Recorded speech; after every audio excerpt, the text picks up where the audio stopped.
सर्वप्रथम कढईमध्ये तेल घातलं साबुदाण्याच्या खिचडीसाठी. मग त्यात घातल्या हिरव्या मिरच्या.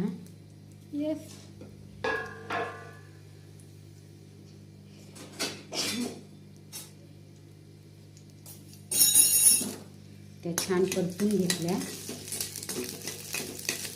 आणि इकडे त्यासाठी लागणारं साहित्य साबुदाणा, ते शेंगदाण्याचं कूट,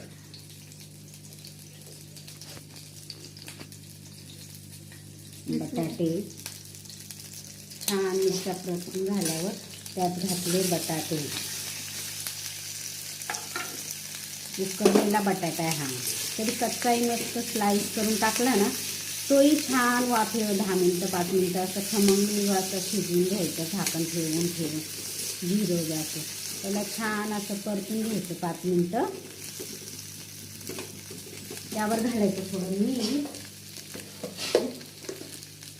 म्हणजे छान बटाट्याला अशी चव येते. बटाटा मिरची असं छान परतून झालं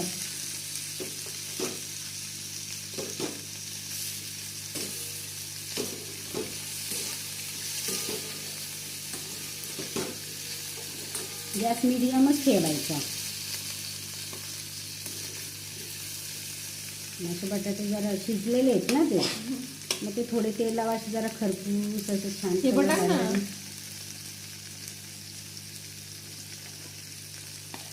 साबुदाण्याची खिचडी. साबुदाणा टाकलाय.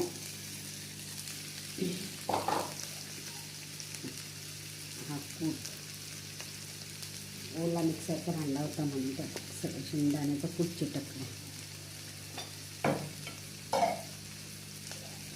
अशी तरी 2 मिनटं मस्त झिरो गॅसवर वाफून घ्यायची. अशी छान खळाखळा हलवून घ्यायची. खमंग अशी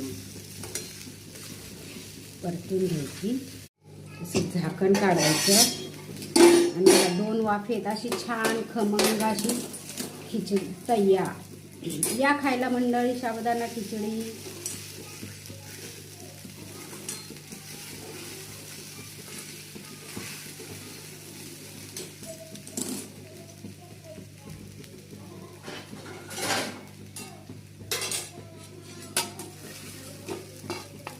अशी सुंदर सुटसुटीत वाफळलेली खिचडी खायला.